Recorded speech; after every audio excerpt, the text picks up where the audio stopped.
My name is Bix Archer. I'm here today in the MoMA Sculpture Garden, and I'm going to be demonstrating sketching in plein air. In plein air is a French term. It means to be going out into the environment instead of being in the safe space of your studio.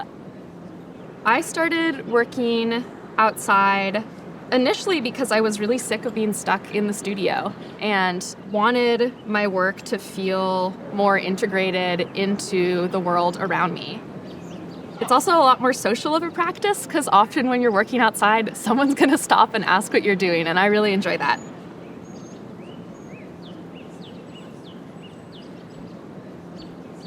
So the first thing I'm going to do is find a place to work from and kind of scope out what's here. These trees with the shadows cast on the wall, insanely beautiful, but that's maybe more light and shadow than I want to start with. These trees over here, I love the shape of. They're all in shade right now. That might be a more stable environment to begin with.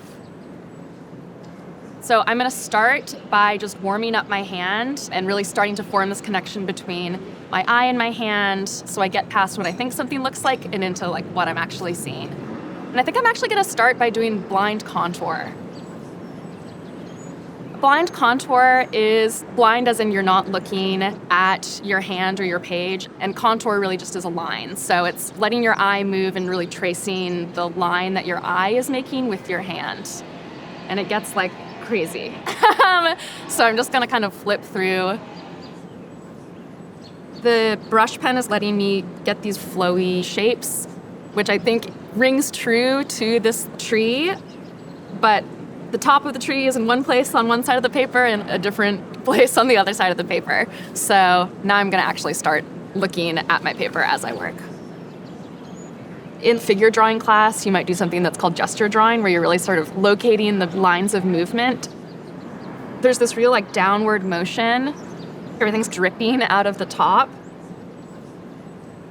I can see also a little bit of the trunk poking through. And these are all things that I did not notice on first glance. I'm starting to see a lot more. I'm working just on mixed media paper. It's pretty cheap student grade. But because this does feel more like a study, you don't have to be precious. So I'm looking at this tree right now, and the leaves that are in front of the trunk block my view of it. And so thinking about carving out space for the leaves within what will be the trunk. This close looking at one plant is something the artist Hilma off Klint actually did. I knew her work first through these abstractions that are really incredible, but she has what look like straightforward botanical illustrations, but they also had spiritual meanings for her. So in the drawings, she also includes codes about what they are related to in her spiritualist practice. This kind of accounting for things that are happening outside of the scope of your vision that shape and inform your experience of a landscape. Even though I've focused my view, there's construction noise, there's people laughing in the restaurant behind me, there's people walking through the landscape, starting to pick up on things like sounds that I wasn't noticing before. Charles Burchfield was an American artist. A lot of his works, when you look at them, are really psychedelic. You get the sense that this was not actually there within the landscape, but was representative of some other thing that he was experiencing. The energy of something or sound or something like that. It starts to become about an impossible vision that gets to be put down on the page. I feel like I've been focusing just on one thing, so now I might actually try to account for a thing within its context. So I think in this drawing here, I'm looking at these two trees. They overlap in a way that they start to kind of merge with one another. They're really contextualized by each other. These branches in the middle touch, and there starts to be more space between them. Working with a brush pen is nice in that you don't have to be dipping something into ink, so it's super portable. The portability of materials allows plein air painting to happen. The tube of paint, as we know it, was invented in the 1840s, and so it actually sort of let artists go out into the world with their materials to really take the landscape as it was. Because I'm really still kind of in like warming up mode, I'm not bothering to sort of accurately measure anything. But I am thinking about how the wall is dividing the space behind the tree and really indicating these upper and lower sections. Now there's 2 people who have sat below the tree. Maybe they go down here. Looking at these overlapping trees, I'm largely experiencing these leaves as a kind of mass. So thinking more about putting marks down that give a sense of this volume or shape rather than the exact light and shadow. Thinking actually a lot more about the shadow that's underneath the leaves and how their shape is created because of these underneath shadows. It's the kind of minimal gesture that might get me to the sense of these leaves as this mass. Cézanne really pioneered working in plein air, and there's a study of his of foliage that through his use of line, you get the sense that these leaves are sort of rustling in the wind. His approach to landscape not as this static thing, but as something that is changing.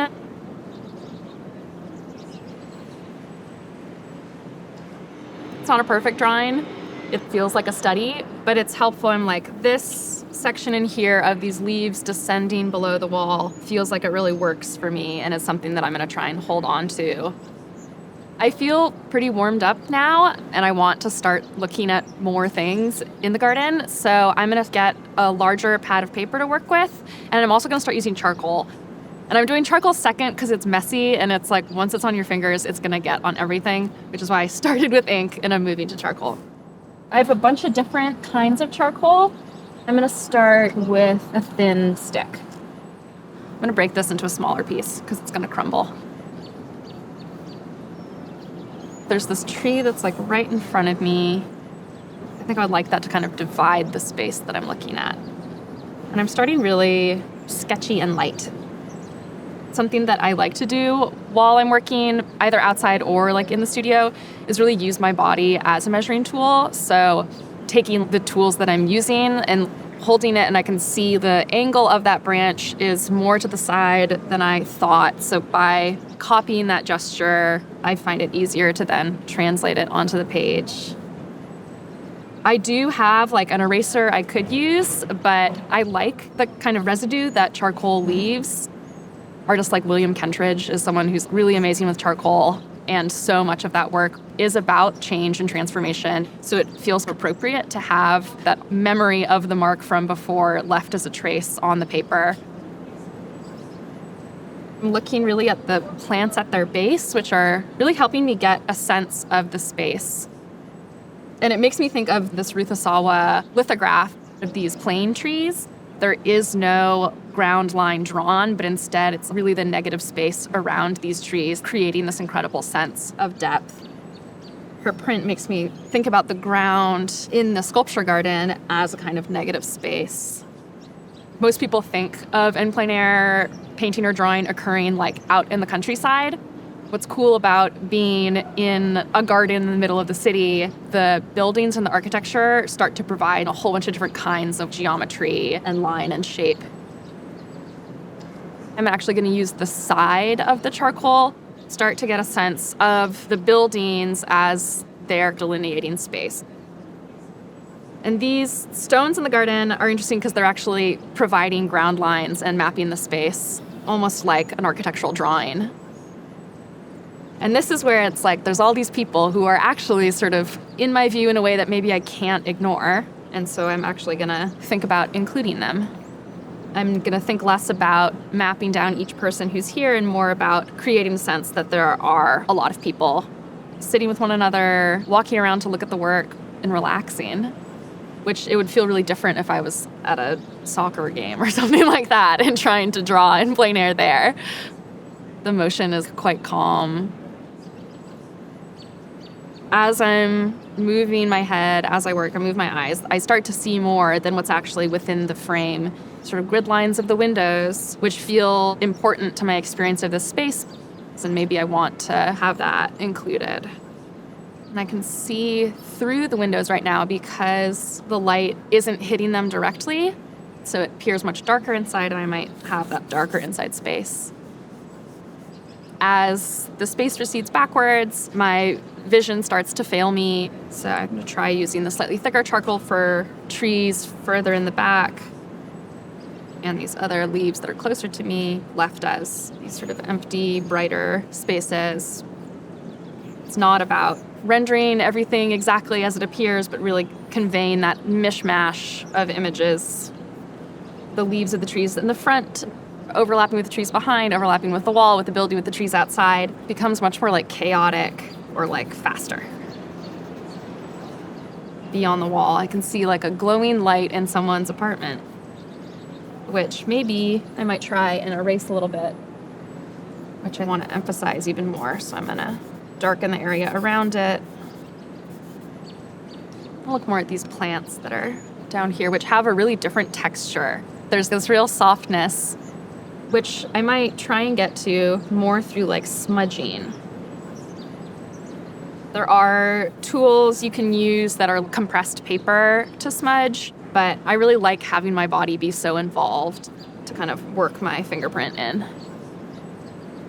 It feels to me like there's this sort of like density in the foliage and kind of heaviness in the trees above.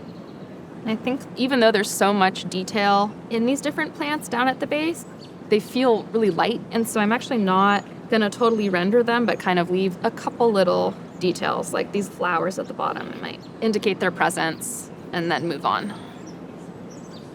Okay. If I'm done, normally what I would do is I would use workable fixative, which essentially sets the charcoal in place, but allows you to keep working on top of it.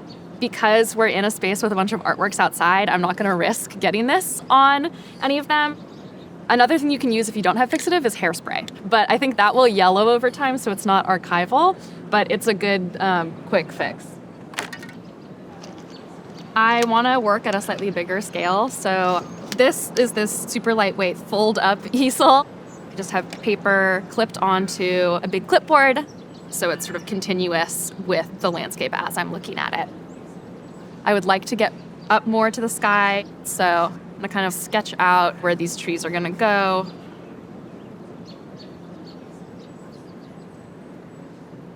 Really love to get more of these windows. You see the reflections of these other buildings that are really like warped and wonky. On the lower part of the glass, starting to see much more of the lights inside. It becomes hard to tell what's inside, what's outside, what is through the glass, what's cast upon it. I mean, there's a lot of sirens, so maybe I'll put like sound waves. Was that a proposal? Oh my God. Okay, well, I feel like I have to include that. Oh. I think a lot about trying to like render something that I can't totally see. So I think about that in terms of like emotion or experience. So it's really nice. like love really is one of those things. Now I'm thinking about the environment orienting itself around an event that's occurring in the space. Maybe the geometry of the rest of the space is moving towards this. It does have that sway over the entire space and over everyone's experience of the environment. As I move from part to part, it's not all going to mesh exactly, and part of the challenge is finding a way to organically bring those things together. Squishing some things down so that I can fit them in opens up into these other kinds of perspectival spaces. And there's this really lovely John Marin that's of Lower Manhattan. It's from the top of Woolworth, and it feels like this 180 vision of buildings and life collapsing all these things together. Time is moving along, and it's getting darker. The garden's also now been closed to the public, so it's much quieter. I, just in my own practice, have been doing a lot of painting at night. It lets me really push at the limits of my vision, but I think it also attunes me to the landscape in a different way. I end up picking up on things that I didn't notice before, like light. I'll think something looks one way while I'm making it, and then when I see it in the daylight the next day, it's different. It feels more like a conversation with the materials than asserting my control over them. And I'm seeing a sculpture that was blocked by people before.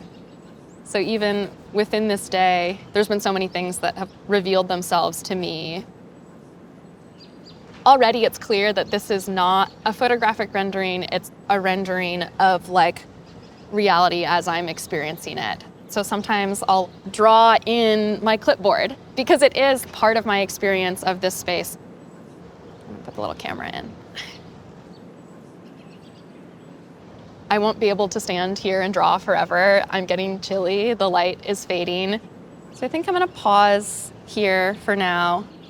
I have enough down that if I return to it, I could kind of re-enter some of that space. I think that it's like a really lovely process to sit outside in a space for so long, and letting the world move you and move what you're making is really at like the core of this kind of work.